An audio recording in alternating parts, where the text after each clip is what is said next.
उत्तर प्रदेश के उप मुख्यमंत्री केशव प्रसाद मौर्य ने मंगलवार को बाढ़ प्रभावित इलाकों को हवाई सर्वेक्षण कर हालात का जायजा लिया। भारी बारिश और नदियों के उफान के चलते कई जिलों में जनजीवन अस्त व्यस्त हो गया है। ऐसे में सरकार द्वारा चलाए जा रहे राहत कार्यों की समीक्षा के लिए उप मुख्यमंत्री ने बाढ़ग्रस्त क्षेत्रों का दौरा किया और राहत केंद्रों में रह रहे लोगों से सीधे संवाद कर व्यवस्थाओं की जानकारी ली। हवाई सर्वेक्षण के दौरान उन्होंने बाढ़ के हालात, प्रभावित गाँवों की स्थिति और फसलों को हुए नुकसान का भी अवलोकन किया। इसके बाद उन्होंने बाढ़ राहत शिविरों का निरीक्षण किया, जहां स्थायी रूप से शरण लिए हुए परिवारों से मुलाकात कर उनका हालचाल जाना। उन्होंने खाने पीने, चिकित्सा, स्वच्छता और अन्य मूलभूत सुविधाओं की स्थिति के बारे में जानकारी ली और संबंधित अधिकारियों को आवश्यक निर्देश दिए। उप मुख्यमंत्री ने कहा कि सरकार बाढ़ पीड़ितों के साथ खड़ी है और हर संभव मदद सुनिश्चित की जा रही है। उन्होंने अधिकारियों को निर्देशित किया कि राहत सामग्री की आपूर्ति में किसी भी प्रकार की कोताही न हो और पीड़ितों को समय पर मदद पहुंच जाए। उन्होंने यह भी कहा कि जहां जहां आवश्यक हो वहां नावों और रेस्क्यू टीमों की तैनाती बढ़ाई जाए ताकि लोगों को सुरक्षित स्थानों पर पहुंचाया जा सके। इसके साथ ही चिकित्सा टीमें निरंतर सक्रिय रहें और पशुओं के लिए भी चारे और दवा की पर्याप्त व्यवस्था सुनिश्चित की जाए। सरकार की तत्परता और उप मुख्यमंत्री के दौरे से स्थानीय लोगों में भरोसा और राहत की भावना देखने को मिली। प्रशासनिक अमले को बाढ़ के इस संकट में पूरी संवेदना से काम करने के लिए निर्देश दिए गए हैं। बाढ़ क्षेत्रों का दौरा किया है, राहत कैंपों का दौरा किया है, अभी बैठक भी लेंगे। और बाढ़ तो निश्चित तौर से 2013 में जो आई थी उसका रिकॉर्ड लगभग तोड़ने की ओर दिखाई दे रही है। बहुत मोहल्लों में भी पानी पहुंचा है, बहुत सारे किसानों के खेत भी डूबे हैं और बड़ी संख्या में राहत कैंपों में लोग आकर के रह रहे हैं। सरकार ने राहत कैंप में जितने लोग हैं उनके खाने की, उनके रहने की, उनकी दवाओं की, उनकी अन्य जरूरतों की तत्काल व्यवस्था ठीक ढंग से करें, इसका निर्देश दिया गया है।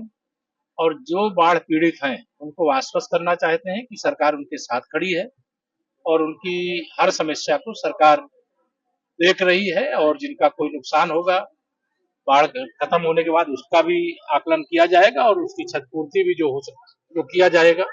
लेकिन हमारी सरकार का एक सूत्री या प्रयास है कि बाढ़ जहां पर भी है राहत वहां पर है और ये हमारी प्राथमिकता है। कितना बड़ा क्षेत्र प्रभावित नहीं, क्षेत्र तो बहुत, मैं तो लगातार पूरा इधर करेली वाला क्षेत्र, पश्चिमी क्षेत्र भी है, दक्षिणी क्षेत्र भी है, उत्तरी क्षेत्र भी है, फूलपुर विधानसभा, करचना विधानसभा क्षेत्र, आपामऊ विधानसभा क्षेत्र।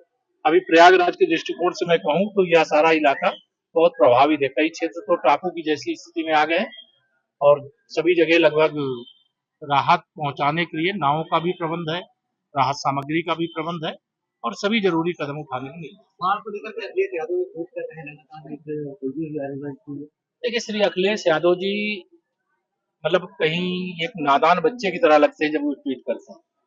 2012 से 2017 उनकी सरकार थी। केवल प्रयागराज की दुर्दशा की उनको पिक्चर दिखा देंगे ना तो इसी गंगा जी में सरमत से डूब जाएंगे।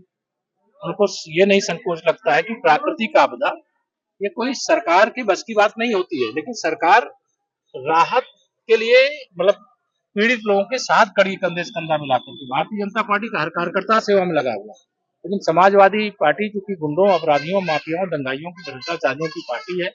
राहत सामग्री नहीं मिलती थी सपा की सरकार के समय, लोग बाढ़ में डूब रहे हैं, राहत सामग्री बेच करके खा जाते थे भ्रष्टाचारी। लेकिन आज सबको राहत सामग्री भी मिल रही है, उनको आवास की सुविधा, उनके भोजन की सुविधा, उनके दवाई की व्यवस्था, जहाँ बाढ़ है वहां नाव की व्यवस्था और जो भी आवश्यक जरूरत है सारी जरूरतों को पूरा करने के लिए प्रभावी निर्देश दिए गए हैं। और श्री अखिलेश यादव जी से यही कहूंगा कि प्राकृतिक आपदा अर्थात बाढ़ जैसे मामले में राजनीति न करें और बाढ़ हो, भूकंप हो, सुनामी हो, यह किसी सरकार और किसी व्यक्ति के बस की बात नहीं होती। और अपना कार्यकाल याद करें और नहीं याद आ रहा है तो पुराने पिक्चर निकाल के देख लें। आप सबके चैनल में भी पड़ी होंगी, उनके मोबाइल में भी पड़ी होंगी, लेकिन उसको देखेंगे तो शर्मिंदा हो जाएंगे। इसे इस समय ही चर्चा कर रहे हैं जब विकास भी हुआ है। आज नगर क्षेत्र में बाढ़ का पानी अगर प्रवेश करता है तो मैं यह देख रहा हूं कि नगर निगम की पूरी टीम लग करके उस पानी को तत्काल निकालने का, जितने कम समय में निकाला जा रहा है। मैं भी इस प्रयागराज का हूं और मैं जानता हूं कि व्यवस्थाओं में बहुत बड़े पैमाने पर सुधार हुआ है और हम लोगों का लगातार प्रयास है कि बाढ़ के संकट से प्रयागराज पूरी तरह से मुक्त हो और उस दिशा में हम लोग काम करें। स्कूल कॉलेज भी बंद करे गए हैं। 3 दिन के लिए स्कूल कॉलेज भी इसलिए बंद किए गए हैं कि बहुत बड़ी संख्या में ऐसे भी बच्चे हैं जो प्रतियोगी छात्र हैं, पढ़ने वाले बच्चे हैं, जो बाढ़ग्रस्त क्षेत्रों में किराए पे रहते थे। अब वह कोचिंग नहीं जा सकते, वो कॉलेज नहीं जा सकते, बच्चे छोटे-छोटे हैं, विद्यालय नहीं जा सकते। तो जो ज़रूरी है जिला प्रशासन उसके लिए परिस्थिति के अनुसार निर्णय लेता है और यह निर्णय लिया गया जहाँ ऐसी कोई समस्या होगी, तो उस समस्या को दृष्टिगत रखते हुए फैसला लिया जाएगा।